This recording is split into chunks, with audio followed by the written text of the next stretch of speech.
بچوں، جیسا کہ اس کہانی کے پچھلے پارٹ میں آپ لوگوں نے سنا ہوگا کہ مریم اپنی آنٹی صفیہ کی جان بچانے کے لیے اس حویلی سے بھاگ نکلی تھی اور اب وہ ایک قریبی پولیس اسٹیشن پہنچ گئی تھی۔ آگے کیا ہوا یہ سنتے ہیں۔ پولیس اسٹیشن کا انچارج انسپکٹر نسیم ایک نوجوان ذہین اور بہادر شخص تھا۔ اس وقت رات کے 2 بجنے والے تھے اور انسپکٹر نسیم ابھی علاقے کا گشت کر کے لوٹا تھا۔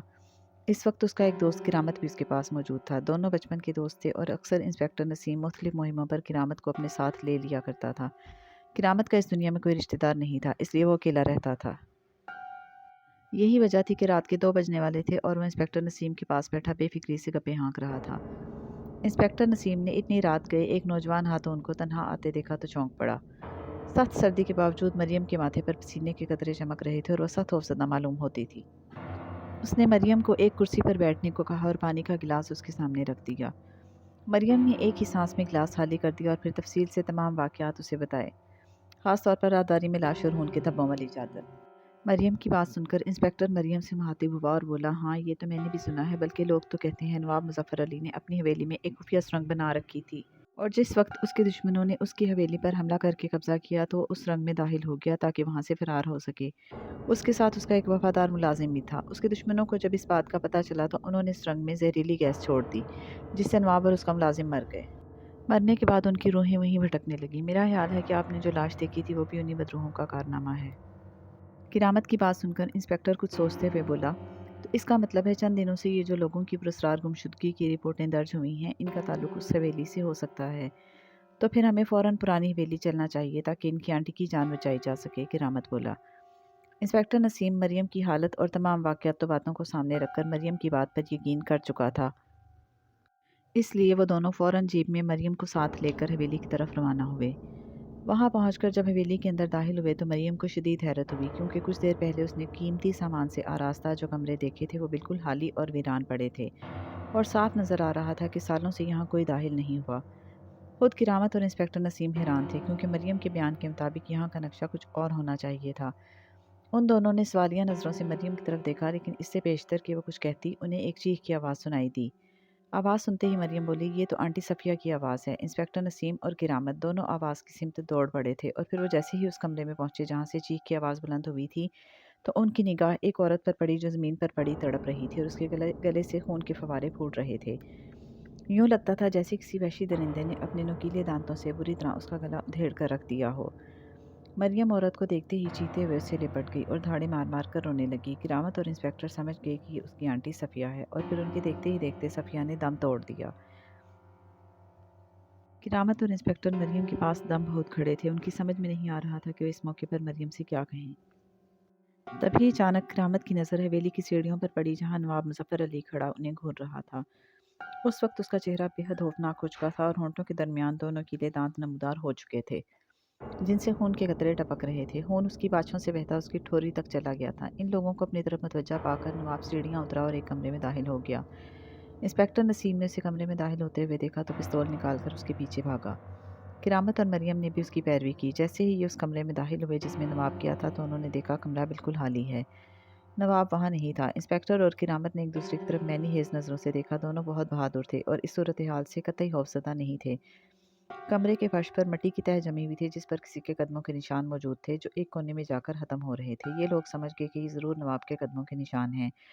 کرامت نشانوں کے ساتھ ساتھ چلتا ہوا کمرے کے کونے میں پہنچا تو اس کی نگاہ کونے میں لگے ایک کیل پر پڑی جو آدھے سے زیادہ زمین میں دھنسا ہوا تھا۔ کرامت شاید اسی کیل کو نظر انداز کر دیتا، مگر اس عالم میں جبکہ کمرے میں ہر طرف مٹی کی تہہ جمی تھی، وہ کیل یوں چمک رہی تھی جیسے ابھی یہاں لگائی گئی ہو یا کسی نے اسے صاف کیا ہو۔ چنانچہ کرامت دلچسپی سے کیل کا جائزہ لینے لگا۔ انسپکٹر نسیم بھی اس کے پاس زمین پر بیٹھ گیا تھا اور کرامت کی کیل میں دلچسپی کی وجہ سمجھ چکا تھا۔ چنانچہ اس نے ہاتھ بڑھا کر کیل کو پکڑا اور اپنی طرف کھینچا۔ فوراً ہی گڑگڑاہٹ کی آواز سے کونے کی ایک دیوار اپنی جگہ سے ہٹ گئی اور ایک سرنگ نما راستہ دوسری طرف جاتا نظر آیا۔ انسپکٹر نسیم نے کرامت کی طرف دیکھا اور پھر وہ دونوں مریم کو ساتھ لے کر اس سرنگ میں داخل ہو گئے۔ سرنگ کافی طویل تھی اور اس میں جگہ جگہ نوکیلی چٹانیں ابھری ہوئی تھیں جن پر مکڑیوں نے بڑے بڑے جالے بن رکھے تھے۔ تینوں سرنگ میں آگے بڑھنے لگے۔ کرامت اور انسپکٹر بڑے چوکنے تھے اور ان کی نگاہیں بڑی تیزی سے سرنگ کا جائزہ لے رہی تھیں۔ انسپکٹر آگے تھا، اس کے پیچھے مریم اور آخر میں کرامت چلا جا رہا تھا۔ چلتے چلتے اچانک انہیں اپنے پیچھے کھٹکی کی آواز سنائی دی۔ کرامت اور انسپیکٹر تیزی سے مڑے اور پیچھے کی طرف دیکھا۔ دوسرا لمحہ ان کے لیے انتہائی خوفزدہ کر دینے والا تھا، اور بہادر ہونے کے باوجود انہیں اپنے دل تیزی سے دھڑکتے اور ماتھے پر پسینہ محسوس ہو رہا تھا۔ ان کے پیچھے سرنگ کی زمین مٹی کی طرح گاڑی اور گیلی بھربھری ہو گئی تھی، اور اس میں ایک انسانی ڈھانچہ جس پر مٹی کی تہہ جمی ہوئی تھی نکل رہا تھا۔ پھر وہ ڈھانچہ زمین سے نکل کر ان کی طرف بڑھنے لگا۔ مریم کا خوف سے برا حال ہو چکا تھا اور وہ بے ہوش ہونے کے قریب تھی۔ کرامت نے اس کی یہ حالت دیکھی تو اسے پکڑ کر اپنے پیچھے کر لیا۔ اتنی دیر میں ڈھانچہ ان کے قریب پہنچ کر رک گیا تھا۔ یہ منتظر تھے کہ دیکھیں ڈھانچہ انہیں کیا نقصان پہنچانے کی کوشش کرتا ہے۔ انہیں دوسری طرف کہے کی آواز سنائی دی۔ اس مرتبہ یہ محتاط طریقے سے مڑے کیونکہ اب ان کے دونوں طرف دشمن تھے۔ انہوں نے دیکھا نواب مظفر اپنے خوفناک اور کراہت آمیز چہرے کے ساتھ ان سے کچھ فاصلے پر موجود تھا اور کہے لگا رہا تھا۔ اس کے نوکیلے دانتوں پر خون جم چکا تھا اور باچھیں بھی خون سے لتھڑی ہوئی نظر آ رہی تھیں، اور پھر جیسے ہی نواب کا کہا رکا، ڈھانچے نے اپنی جگہ سے حرکت کی اور انسپیکٹر نسیم جو کہ اس کے قریب تھا پر اپنے استحکامی پنجے سے حملہ کیا۔ انسپیکٹر پہلے سے تیار تھا، چنانچہ اس نے جھکائی دے کر ڈھانچے کا وار حالی کیا اور اللہ کا نام لے کر پوری طاقت سے ایک مکہ اس کی پسلیوں پر رسید کیا۔ مکہ اتنی قوت کا تھا کہ اسے خود اپنا ہاتھ جھنجھناتا ہوا محسوس ہوا اور درد کی ایک تیز لہر پورے بازو میں دوڑ گئی۔ مگر دوسرا لمحہ اس کے لیے خوشی کا تھا کیونکہ اس کے مکے سے ڈھانچہ یوں پھٹ گیا تھا جیسے اس میں بم لگا ہو اور اس کی ہڈیاں دور دور تک بکھر گئیں۔ ڈھانچے کو مرتے دیکھ کر کرامت اور مریم کو بھی خوشی ہوئی۔ اب وہ نواب کی طرف مڑے جو اپنی خوفناک آنکھوں سے انسپیکٹر کو گھور رہا تھا۔ پھر اس کے چہرے پر ایک زہریلی مسکراہٹ نمودار ہوئی اور وہ انسپیکٹر کی طرف بڑھا۔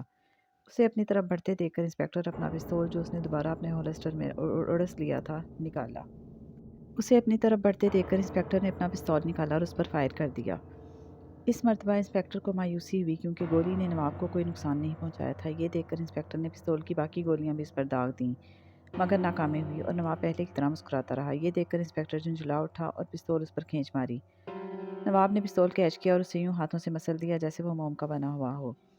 یہ دیکھ کر انسپیکٹر آگے بڑھا اور نواب سے گتھم گتھا ہو گیا، مگر نواب نے کثرتی جسم کے مالک کو یوں پرے پھینک دیا جیسے وہ اس کے سامنے کوئی حیثیت نہ رکھتا ہو۔ یہ دیکھ کر کرامت بھی اس پر حملہ آور ہو گیا۔ اپنی پوری کوشش کے باوجود یہ دونوں اس کا کچھ نہ بگاڑ سکے کیونکہ وہ گوشت پوستہ انسان نہیں بلکہ بدروح تھی جسے صرف قوت سے ختم کرنا ممکن نہ تھا۔ یہ دونوں ہاتھ سے زخمی ہو چکے تھے۔ پھر ایک موقع پر نواب نے کرامت کو اٹھا کر ایک چٹان سے مارا تو وہ درد سے کراہ اٹھا۔ اسے اپنے شانے پر شدید تکلیف محسوس ہوئی تھی، شاید کوئی ہڈی چٹک گئی تھی، مگر اس نے ہمت نہ ہاری اور اٹھنے کی کوشش کرنے لگا۔ اچانک اس کی نگاہ لوہے کی ایک سلاخ پر پڑی جس کا ایک سرا نوکیلا تھا۔ اسی وقت کرامت کے ذہن میں ایک خیال بجلی کی طرح خوندا۔ اسے یوں لگا جیسے اس کے اندر کوئی نئی قوت ابھر آئی ہو اور وہ اسے خدا کی طرف سے مدد سمجھتے ہوئے اس میں عزم پڑتا ہوا اٹھا اور سلاح اٹھا کر نواب کی طرف بڑھا جو انسپیکٹر کو دبوچے ہوئے تھا اور اس کی پشت کرامت کی طرف تھی۔ کرامت نے اس میں عزم پڑتے ہوئے سلاح پوری قوت سے نواب کی پشت پر گھونپ دی جو اس کے جسم میں چیختے ہوئے سینے کی طرف سے باہر جا نکلی۔ سلاح لگتے ہی نواب چیخ اٹھا اور گر کر تڑپنے لگا۔ اس نے اپنے دونوں ہاتھوں سے سلاح نکالنے کی پوری کوشش کی مگر ناکام رہا۔ یوں لگتا تھا جیسے قدرت بھی اس کا خاتمہ چاہتی ہے، اور پھر انسپیکٹر اور کرامت کے دیکھتے ہی دیکھتے اس کا بدن یوں پگھل گیا جیسے برف کا بنا ہو۔ چند لمحوں کے بعد ان کے سامنے نواب کی جگہ زمین پر گندے پانی کا ایک چھوٹا سا تالاب بن گیا تھا جس میں سے انتہائی ناگوار بدبو پھوٹ رہی تھی۔ نواب کے بدروح کو ختم ہوتے دیکھ کر انسپیکٹر اور کرامت نے ایک دوسرے کی طرف مسکرا کر دیکھا۔ وہ دونوں ہاتھ سے زخمی تھے مگر اس کامیابی کے سامنے ان کے لیے یہ زخم معمولی حیثیت رکھتے تھے کیونکہ ان دونوں نے نواب کو مار کر ایک ایسی شیطان ڈریکولا کو ختم کر دیا تھا جو نہ جانے کب سے انسانوں کا خون پی کر زندہ تھا اور بے گناہ معصوم لوگوں کے لیے خطرہ بنا ہوا تھا۔ اب یہ دونوں مریم کی طرف متوجہ ہوئے جو نواب سے ان کے مقابلے کے دوران ہوش سے بے ہوش ہو گئی تھی اور ایک طرف زمین پر پڑی تھی۔ کرامت آگے بڑھا اور اسے ہوش میں لانے کی کوشش کرنے لگا۔ جلد ہی مریم ہوش میں آ گئی اور خوفزدہ نگاہوں سے چاروں طرف دیکھنے لگی۔ اس کے خوف کی وجہ بھانپتے ہوئے کرامت نے اسے بتایا کہ خطرے کی اب کوئی بات نہیں کیونکہ وہ نواب کی بدروح کو ہمیشہ کے لیے ختم کر چکے ہیں۔ یہ سن کر مریم کے چہرے پر اطمینان کے آثار ابھر آئے اور وہ اٹھ کھڑی ہوئی۔ پھر یہ تینوں سرنگ سے باہر نکل آئے اور جس وقت یہ حویلی کے کمرے میں پہنچے تو ایک خونی رات کا خاتمہ ہو چکا تھا۔ یہ لوگ جیپ میں بیٹھے اور تھانے کی طرف روانہ ہو گئے اور یہیں پر ہماری آج کی کہانی کا خاتمہ ہوا۔ بچوں، آپ ہمارے چینل کو سبسکرائب کریں اور اگلی کہانیوں کا اسی طرح مزہ لیتے رہیں۔